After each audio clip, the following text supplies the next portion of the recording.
Quand une relation se dégrade... Okay, fine. Leave then. Difficile de savoir à qui faire confiance. Il était atteint de graves troubles mentaux. Il avait un côté Dr. Jekyll et Mr. Hyde. Jusqu'à ce qu'il soit trop tard.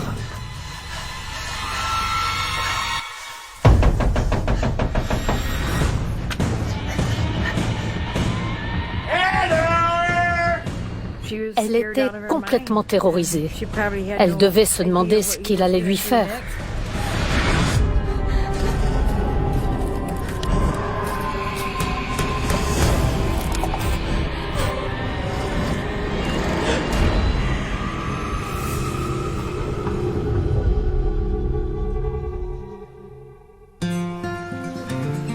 Nichée au cœur des lacs, des rivières et des forêts de la péninsule inférieure du Michigan, se trouve la petite ville d'Onaway. Onaway ressemble à de nombreuses villes du nord du Michigan. On y trouve beaucoup de résidences secondaires, de camps de chasse. Ce n'est pas une zone de villégiature, mais ceux qui possèdent des propriétés aux alentours y pratiquent des activités de plein air à la belle saison.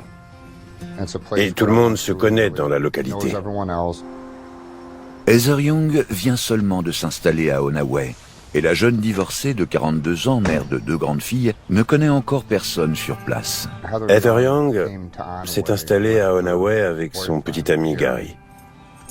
Au départ, ce lieu leur a semblé idyllique. Ils étaient arrivés en été et pensaient profiter de la nature, se balader et cueillir des fruits sauvages. Mais elle n'avait pas beaucoup d'argent et elle passait son temps à chercher du travail. Mais trouver un emploi se révèle plus difficile qu'Heather ne l'aurait cru.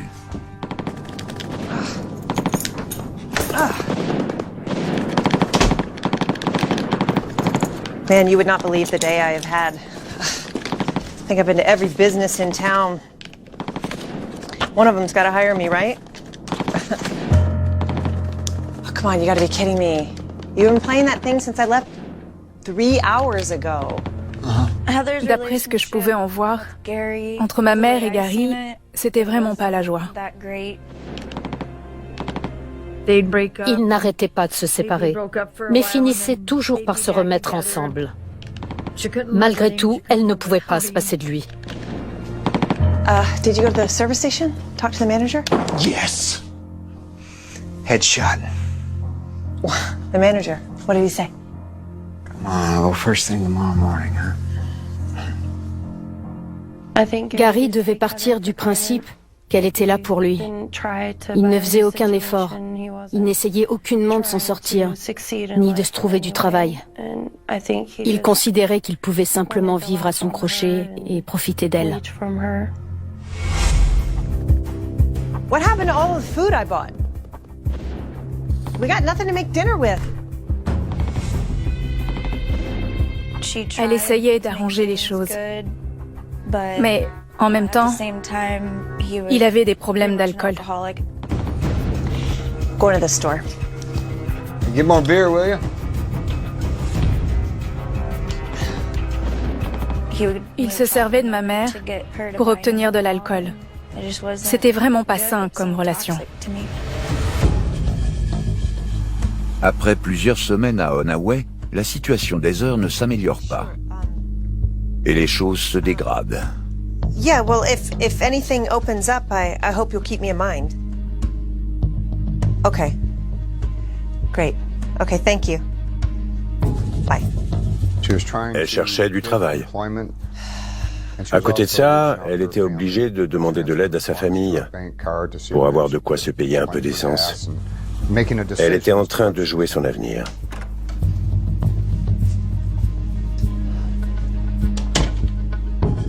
Hey, babe. Guess what? Was the service manager called? Nope. Even better. Go on, open it.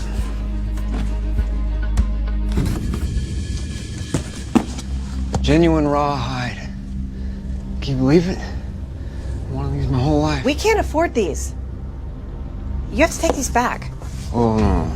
Well, the hell I do. Do you have any idea how long I've been wanting a pair like this? What about getting a job? What about getting our own place? It's been months, Gary, and you're not even trying. Nag, nag, nag. That's all you do. When'd you get to be such a miserable person, huh? I'm so sick and tired of you always... Fine. Then let me do us both a favor. Ils n'arrêtaient pas de se disputer pour un oui ou pour un non. Elle ne pouvait plus supporter ces crises de colère. Et là, ça a été la goutte d'eau qui a fait déborder le vase. What in the world do you think you're doing? Huh? You're acting like a child! No. Sick of living with a child.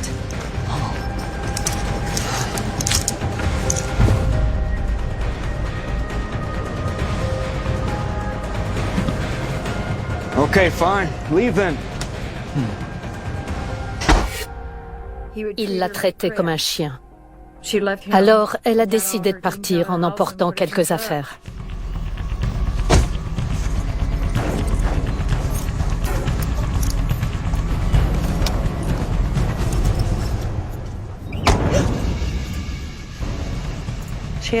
Elle a raconté à Gary qu'elle partait se réfugier chez sa mère, ma grand-mère, Gail. Bye, Gary. Elle pensait que cette fois c'était terminé. N'ayant pas suffisamment d'argent pour payer l'essence nécessaire pour rejoindre Sherwood dans le Michigan, Heather cherche à se poser quelque part pour reprendre ses esprits.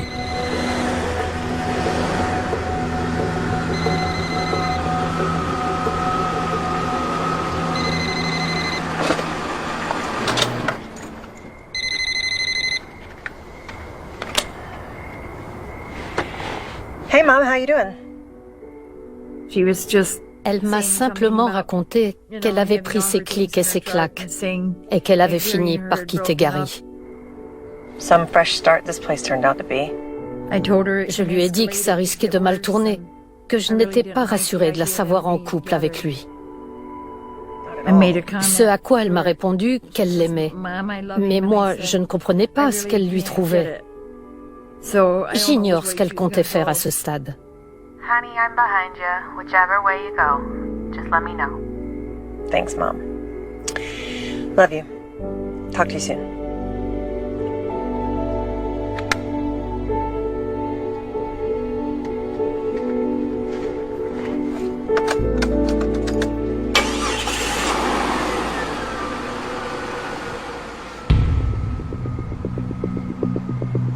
J'imagine qu'en temps normal, elle aurait fait demi-tour et serait rentrée chez elle.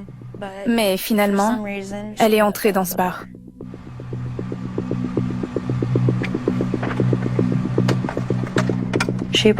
Elle avait sûrement besoin de décompresser un peu et de trouver une oreille compatissante. J'imagine que c'est pour ça qu'elle est allée dans ce bar.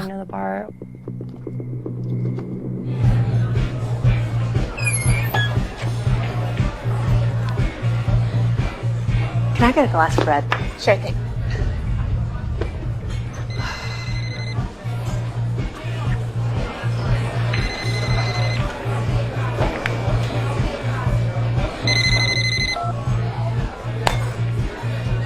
I'm guessing that's either a bill collector or an ex. A soon-to-be ex. Bill collectors call on Mondays. Yeah. They call me Cowboy Brent. It's a pleasure to meet you.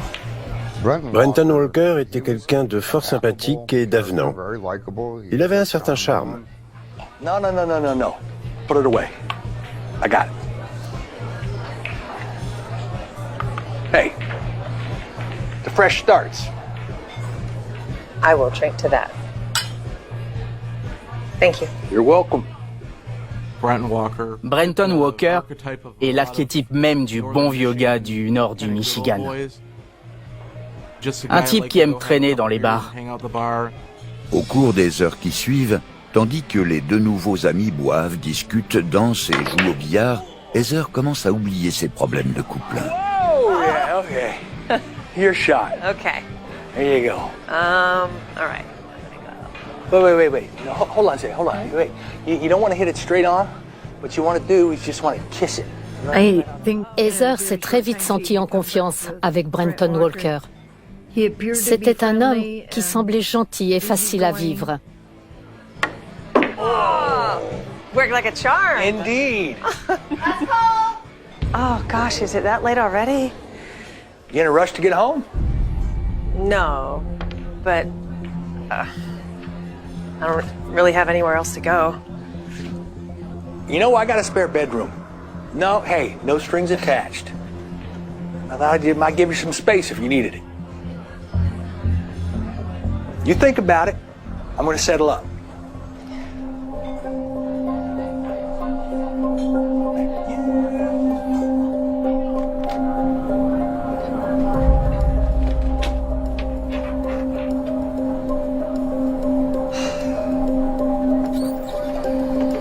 Elle était tellement sous pression. Elle avait des tas de soucis en tête.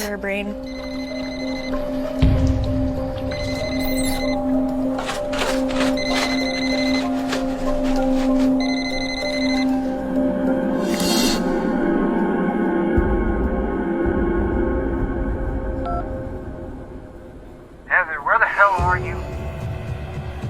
You're being ridiculous. Get your butt back home, now!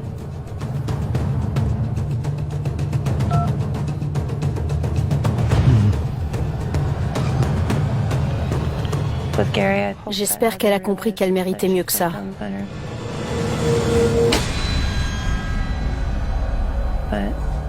Mais hélas, ça s'est mal terminé.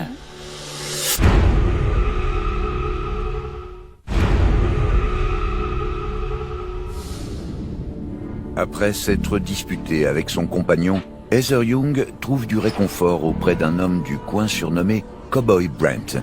Ce dernier vient même de lui proposer de l'héberger pour la nuit. So, darling, what'd you decide? If your offer is still good, I'd like to take you up on it. There's nothing good waiting for me at home. You're a smart lady. Brenton Walker lui est apparu comme un gentil monsieur, à qui elle pouvait se confier et raconter ses problèmes. Il lui avait prêté une oreille compatissante. C'est ce dont elle avait besoin, alors elle l'a suivi. I'll park down here. I think I should drive myself. You sure? It's pretty far. How far? It's not Canada, I don't know, 15 minutes. Brenton Walker vivait du côté de Millersburg, une autre toute petite localité à l'est d'Onaway. It's out in the sticks. And you gotta mind the ditches, you might end up in one. I'll be careful. All right, I'll swing around, you follow me. À minuit 45, Heather et Brent quittent la salle de billard pour rejoindre sa maison isolée du côté de Millersburg.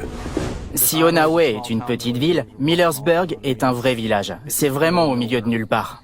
Brenton Walker vivait sur un terrain d'une trentaine d'hectares. Quand on passe dans le coin, on ne voit strictement rien depuis la route. Il vivait vraiment dans un lieu isolé et à l'écart de tout, malgré la taille de sa propriété. I wasn't kidding about being in the sticks.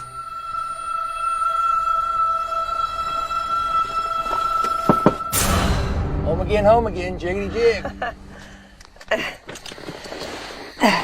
Bag in the back? Yes. I will grab it. Heather était encore bouleversée par sa rupture avec Gary. Et je suis persuadée que toute cette histoire l'a travaillé encore beaucoup. Here we go.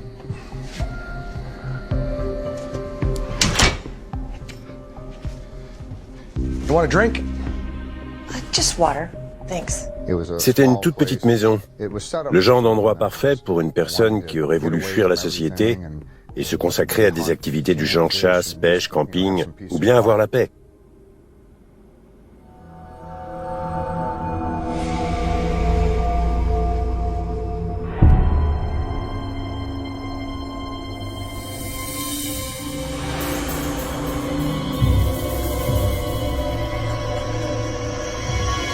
Bitch. No, not you. My ex-wife. I'm afraid you're not the only person with relationship problems. Walker avait été marié 4 fois et il était en plein divorce. Ses relations amoureuses ne duraient jamais très longtemps. Et il semblerait qu'aucune de ses ex-femmes n'ait maintenu de relations amicales avec lui, ni même souhaité garder le contact. Sorry, it's still a bit raw. I guess that's something I gotta work on. Ils se sont mis à parler des tensions qu'ils avaient connues dans leur couple. C'était une manière de se défouler en exprimant leur frustration. You know, I don't understand how this Gary guy could let a girl like you get away. I seem to attract nothing but losers. Quant à Gary Miller, le petit ami et conduit d'Heather, il est déjà bien éméché et excédé. Gary était un véritable alcoolique. S'il n'avait pas de bière à portée de main, il était du genre à s'emporter facilement. Et j'avais remarqué qu'au fil de leur relation, il avait tendance à se montrer violent quand il n'était pas dans son état normal. Il s'en était d'ailleurs déjà pris à ma mère, aussi bien physiquement que psychologiquement. Go home, we're closed. Gary et Heather étaient souvent venus dans ce bar au cours de la semaine passée. C'était un endroit qu'ils fréquentaient régulièrement pour voir du monde. I'm looking for Heather. All right, well, she's not here. Heather left about a half hour ago. Certaines personnes ont dit l'avoir vu quitter le bar à minuit 45. Yeah, just go home, get some sleep. You two can work it out in the morning. Where'd she go? Huh? Tell me this. Was she alone? Okay. Huh? Heather?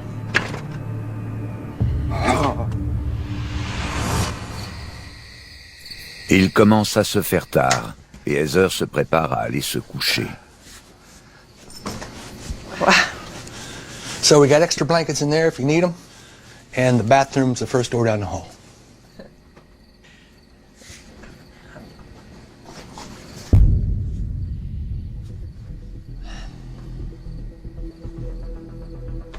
Do you need anything else? No. En temps normal, elle aurait probablement passé une seule nuit chez cet homme avant de reprendre la route dès le lendemain matin.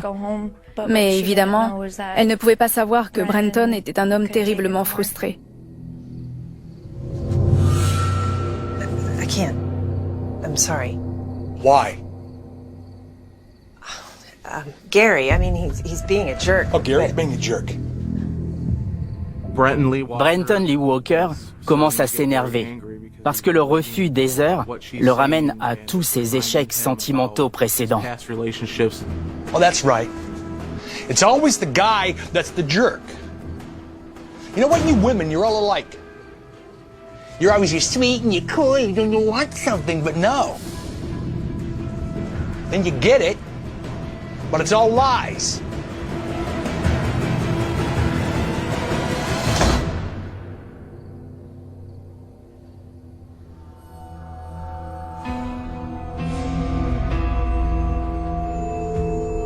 Après ce soudain coup de colère, Heather commence à se demander si elle a bien fait.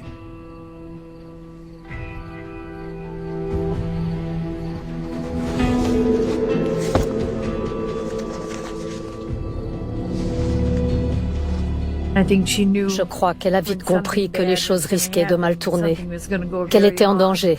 Je pense qu'elle l'a senti venir.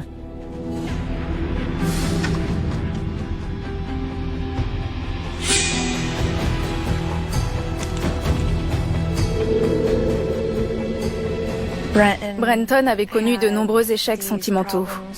Et ma mère ignorait que sa présence avait fait ressurgir le monstre tapi en lui.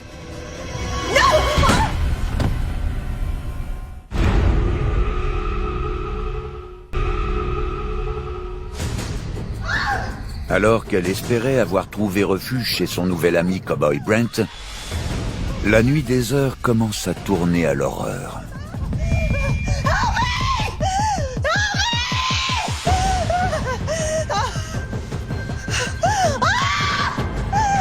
Elle devait être pétrifiée de peur. Elle était sûrement complètement terrorisée. Elle devait se demander ce qu'il allait lui faire.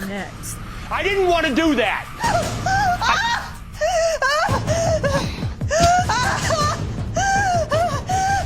I'm sorry, I don't know what came over me. I'm sorry. No. I'm sorry. Walker était atteint de graves troubles mentaux. Certains disaient qu'il avait un côté Dr. Jekyll et Mr. Hyde.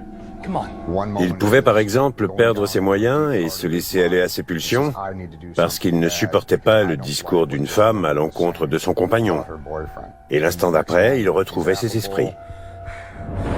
come on, let's get you to the kitchen. Come on. Come on, it's okay, I'm sorry. Come on.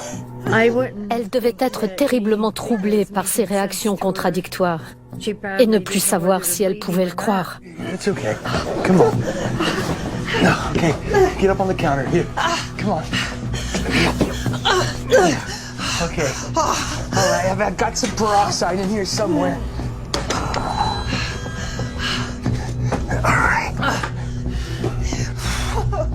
Je suppose que ma mère était complètement affolée, vu qu'il venait tout de même de lui tirer dessus. Je ne pense pas qu'elle ait réussi à garder son calme face à lui, même s'il lui racontait qu'elle n'avait rien à craindre. Okay. This is gonna help. No, I don't think it's gonna help. Cette balle dans la jambe l'avait immobilisé. I need to go to the hospital. Yeah, you're right, the hospital. Yeah, right. You're probably gonna need some stitches. Yeah. Okay. But then they're gonna know because you're gonna tell them. No, I won't. I'll tell them it was an accident. You're gonna ruin me. Just like the rest of them. No.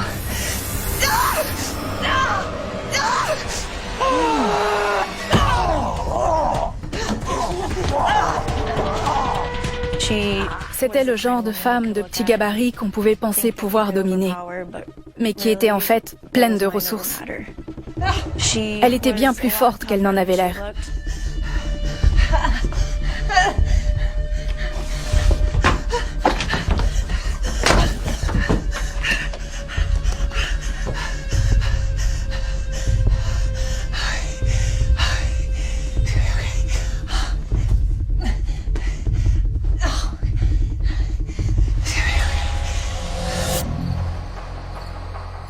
Pendant ce temps, le petit ami d'Heather rentre chez lui.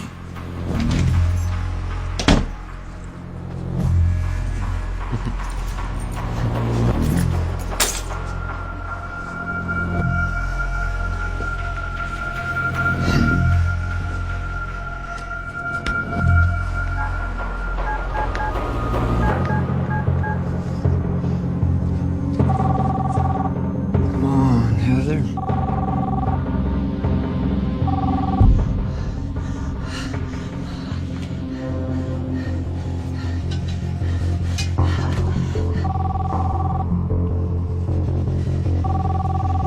Pick up the phone.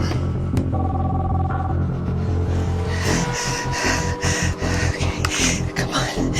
Come on. Okay. Come on.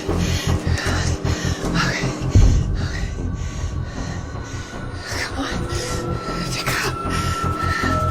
Pick up. Come on. Oh my God, no signal. God, come on. Come on.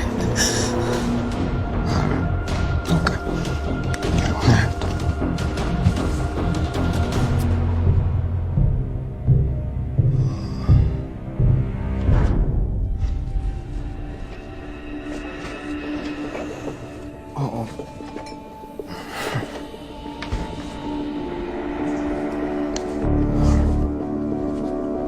That's right. Heather? Open the door or I'm gonna break it down.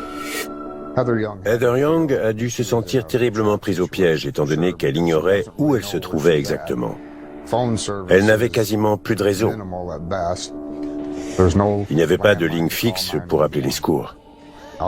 Elle était blessée à la jambe, diminuée, et malgré son fort caractère, sûrement un peu déboussolée. Elle savait bien qu'elle était en danger. Open the damn door!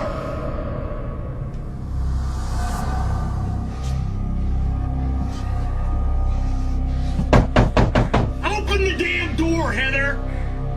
Ça me fait beaucoup de peine de me dire que ma mère a dû vivre un tel enfer. Parce que c'était une femme tellement forte et indépendante. Elle devait être terrifiée par ce qui lui arrivait, mais tout aussi déterminée à s'en sortir.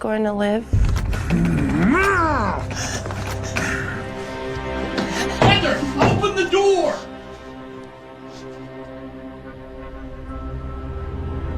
Heather. Heather. Just open the door. I'm not gonna hurt you, I promise. Just... I can make this good. I will make this good. I swear to you, I will make this good. I am so sorry, okay?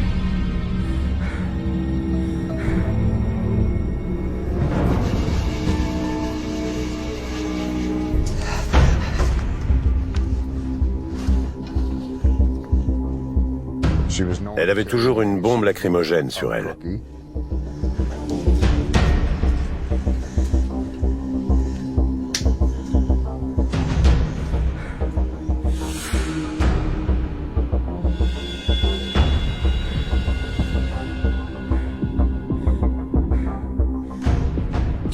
Elle cherchait un moyen de se sortir de cet enfer et de rester en vie.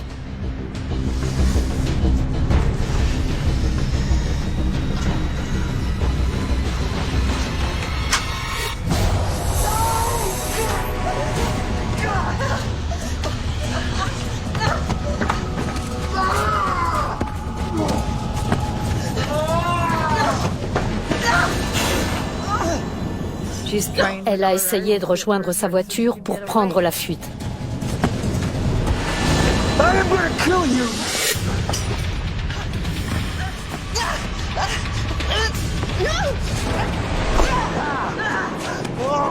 Elle s'est débattue comme une folle. Elle a sûrement essayé de l'assommer pour pouvoir gagner un peu de temps. Imaginez, vous vous retrouvez face à un homme que vous venez de gazer et qui vous a tiré dessus, alors que vous êtes sur sa propriété au milieu de nulle part. Les options d'Heather Young pour échapper à son bourreau étaient très limitées. Il n'y avait aucun voisin aux alentours chez qui elle aurait pu frapper ou trouver refuge. Et avec les épais feuillages, impossible de détecter une quelconque présence.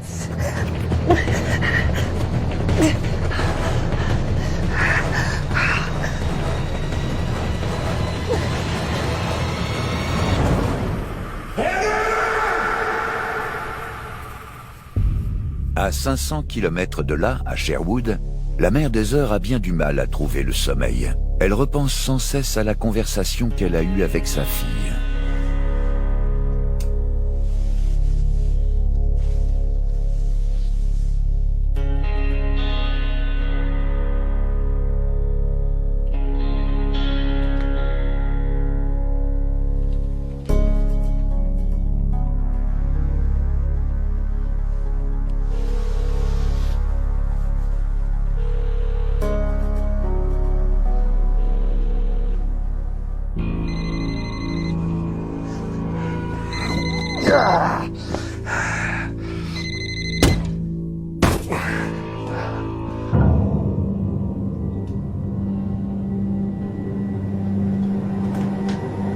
À chaque fois que j'essayais d'appeler, je tombais sur sa messagerie.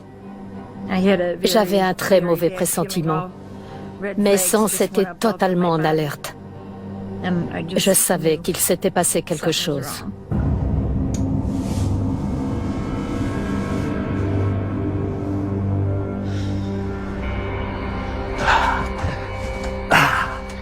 Heather! Heather!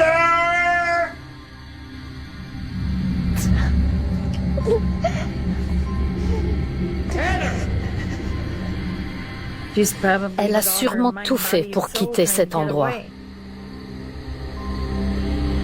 Heather!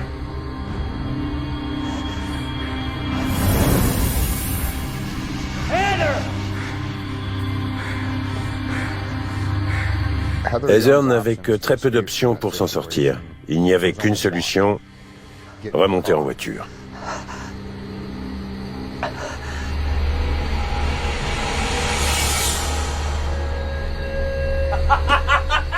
Elle n'avait pas ses clés sur elle et sa camionnette était fermée. I'm gonna get you now!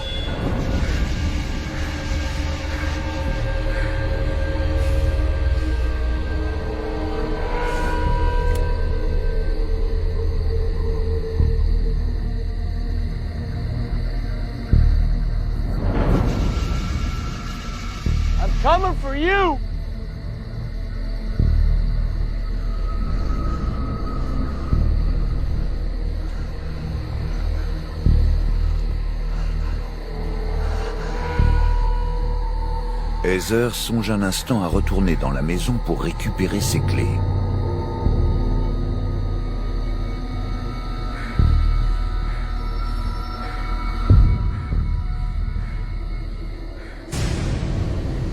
Now or never.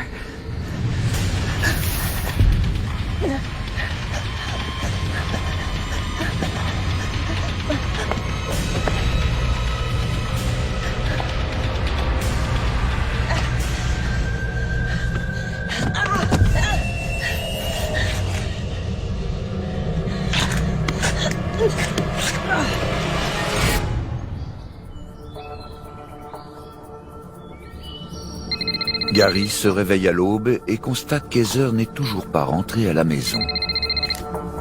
Heather? Ma fille m'avait dit un jour que si je n'arrivais pas à la joindre, je devais appeler Gary. Je lui ai demandé s'il pouvait me la passer au plus vite.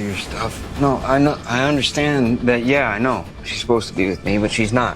Et là, il me sort. Elle est censée être chez toi. Elle n'est pas là? Je me suis énervée en lui disant « On n'aurait pas cette conversation si elle était rentrée à la maison. Pourquoi je t'appelle d'après toi ?» She's just like her mother. Et là, je me suis dit qu'il avait dû s'en prendre à elle. Dès le lendemain matin, j'ai signalé sa disparition à la police. Ils se sont tout de suite mis au travail. 3 jours après la disparition d'Heather, les enquêteurs rendent visite à Gary Miller. Gary Miller? Yeah. Gary était considéré comme suspect dans la disparition d'Heather Young. I mean, we had a fight, but there's like 100 other fights. These fights, they ever get physical? Aujourd'hui, à l'ère de la téléphonie mobile, quand quelqu'un devient injoignable pendant 3 ou 4 jours d'affilée, cela éveille forcément les soupçons. No, they're just arguments, sir. She always comes home afterwards, and this time she didn't, so... Any idea where she might have gone? Yeah. On a rapidement douté de l'implication de Gary dans cette affaire, car il était très coopératif. Yeah.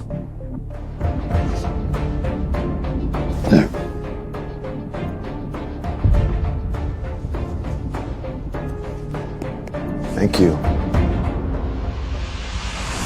Les enquêteurs se rendent directement au bar où Gary pense qu'Heather a passé la soirée avant de disparaître. How are you? State Police. Wondering if you've seen this woman lately. Yeah. Heather, right? Yeah. Yeah, she comes in from time to time. When's the last time you saw her? A couple nights ago, she was hanging out with this guy, Cowboy Brent. Les gens le trouvaient tous sympathique et agréable. Ils le connaissaient sous le nom de Cowboy Brent. Certains l'appelaient Bill. Il avait plusieurs appellations de la sorte. You have a real name for me? I can't help you there. Did he pay with a credit card? Let me check. Thank you. On a réussi à déterminer le jour exact où Heather a été vue dans ce bar. C'est la dernière trace qu'on avait d'elle, puisqu'elle avait eu un accrochage avec Gary quelques heures plus tôt.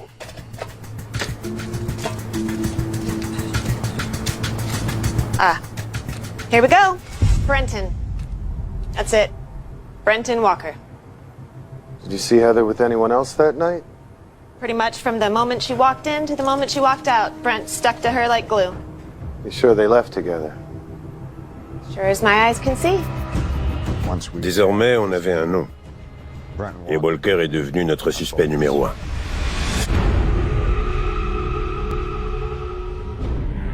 Une semaine après la disparition d'Heather Young, la police commence à s'intéresser de près au cas de Brenton Walker. La police d'État du Michigan se renseigne sur le passé de l'homme de 55 ans et découvre quelques sombres secrets au sujet du soi-disant sympathique pilier de bar. Ses antécédents révélaient des failles dans sa personnalité. Il avait déjà été arrêté pour violence conjugale du côté de Washington. C'était un criminel. Les autorités retrouvent la trace de Walker sur sa propriété familiale près de Millersburg. How are you? I'm good, thanks. On ne voulait surtout pas le faire fuir. Alors on est simplement allé lui rendre visite pour le faire parler. Just need to ask you, you know this woman? That looks like a gal I met at Sneaky Pete's the other night. Said she was having some problems at home. She needed a place to crash. So she slept here? Yeah, we didn't get much sleeping done. Il nous a raconté qu'elle était venue de son propre gré et qu'elle était repartie le samedi matin aux aurores. Et qu'il ignorait où elle était. When did she leave? Early, 6:30 maybe. Didn't even stay for coffee. Why? Something happened to her? Les faits remontaient déjà à une semaine, mais il avait une marque sur le front. What happened to your head? Excuse me? Your forehead. I was trimming some trees in the yard, and I, little dummy, just scratched it. Yeah. Il nous a raconté qu'il s'était griffé en faisant du jardinage. Mais pour moi, c'était des plaies de défense. Je voulais lui faire comprendre qu'on s'assurait simplement que tout concordait. Les enquêteurs décident de fouiller la propriété de Walker de fond en comble. 6 jours plus tard, la police d'État revient avec un mandat de perquisition. On était à la recherche de toute preuve de la présence du corps d'Heather, de son ADN ou de tout fluide corporel, quoi que ce soit qui ait pu prouver qu'elle était bienvenue ici, mais n'était jamais repartie. Nice antlers. Store-bought? This is my brother's place. Not much of a hunter? No, I'm not. Il commençait à se lasser de nos questions, et il passait sans cesse du mode « je ne suis qu'un pauvre innocent, je n'ai rien à cacher, j'ignore où elle se trouve » au mode défensif. Detective. Yeah.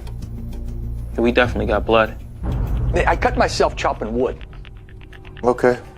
Let's cut out this section and process it. Walker continuait de clamer son innocence et de prétendre ne pas être mêlé à la disparition d'Heather. Toutefois, quand on a commencé à rassembler certains éléments à charge contre lui, mon expérience passée m'a rapidement amené à comprendre qu'Heather Young n'était jamais reparti. Cependant, ces preuves ne suffisent pas à arrêter Walker, du moins jusqu'à ce que la police ne fasse une nouvelle découverte troublante. Detective, found this under a mattress. Barrel test positive for gunshot residue. La 22 long rifle qu'on a trouvée chez lui a joué un rôle déterminant. I use that gun. I hunt squirrels with that gun. Squirrels? Yeah, squirrels. Il avait déjà été condamné et n'avait de ce fait pas le droit de détenir une arme. Comme on savait qu'il avait été le seul occupant de la maison cet été-là, on a décidé de procéder à son arrestation pour possession d'armes à feu. Tandis que les enquêteurs arrêtent Walker et le conduisent au poste de police, le suspect finit par raconter une toute autre version des faits. Je crois que Brenton Walker a commencé à prendre conscience qu'il allait finir à l'ombre, qu'on allait découvrir le poteau rose. Vu qu'il y avait des techniciens avec des vêtements de protection, des hélicoptères et des chiens limiers de toutes parts, il a alors décidé de nous faire des aveux complets. Il raconte à la police qu'Heather Young a bien tenté de s'en aller ce matin-là. Mais Brenton Walker n'était pas décidé à la laisser partir.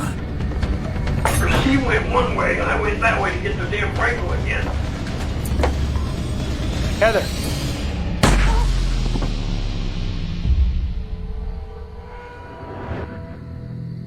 Il a raconté que ma mère lui rappelait son ex-femme, ainsi que d'autres femmes qu'il avait trompées. Et ça a été plus fort que lui. Lorsque l'opportunité s'est présentée à lui, c'est comme s'il avait été libéré de tous les démons qui l'habitaient. Il vivait dans un lieu reculé, personne n'était censé savoir qu'Heather Young se trouvait chez lui.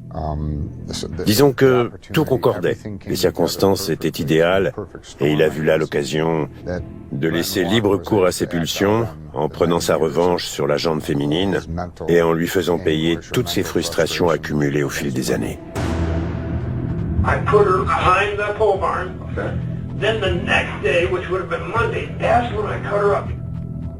C'est là que le monstre a refait surface.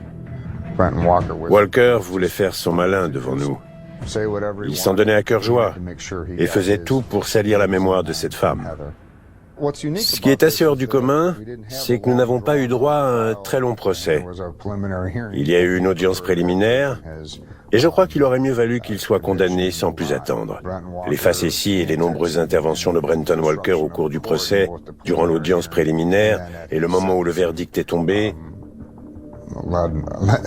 montraient combien cet homme était perturbé mentalement. Vous pouvez imaginer que l'émotion était palpable. Cette famille venait de perdre une mère, une sœur, une fille. Tous les proches étaient présents. Mais Walker, au lieu de rester digne et de reconnaître sa culpabilité, s'est mis à insulter Heather Young et à dire tout le mal qu'il pensait de cette femme. Brenton souriait en disant les pires horreurs à la cour. Il ne pouvait pas s'empêcher d'intervenir et de se moquer ouvertement de la situation. Il utilisait cette tribune pour humilier sa victime, plutôt que de faire amende honorable. Ça vous montre un peu quel genre de personnage il était. Après avoir eu confirmation des faits, la police se rend à Sherwood, dans le Michigan, pour informer la famille de la terrible nouvelle. Mon époux est entré dans ma chambre en me disant « Ma chérie, la police d'État est là ». Je savais déjà ce qu'ils allaient dire. À son expression, j'ai su que c'était terminé. Je recevais des SMS de toutes parts, de mes petites filles. Elles me demandaient ce qui se passait, mais je ne pouvais pas leur répondre. J'étais bien trop dévastée. Ça m'a fait un tel choc que je ne pouvais plus avancer. Je suis tombée à terre et je ne pouvais plus me relever. J'étais anéantie. Le 15 mai 2017, Brenton Walker plaide coupable pour le meurtre d'Heather Young. Il est condamné à 70 ans de réclusion criminelle. Mère dévouée et fille chérie, Heather Young manque terriblement à tous ceux qui ont partagé sa vie au cours de ces années. J'étais enceinte de mon premier enfant lorsqu'elle est morte. Ça aurait été son premier petit-fils. Durant ces mois de grossesse, j'ai songé à... Quelle grand-mère elle aurait pu être. Je crois qu'elle aurait été une grand-mère formidable. Mes enfants l'auraient adorée. Le monde a perdu une femme éblouissante. Et personne parmi les milliards d'individus qui peuplent cette terre ne pourra jamais égaler l'extraordinaire femme qu'elle a été. Je me sens seule. Elle me manque. J'aimerais tant pouvoir la revoir et parfois je rêve qu'elle passe la porte en disant « On fait quoi ce soir, maman ?» Je pense surtout...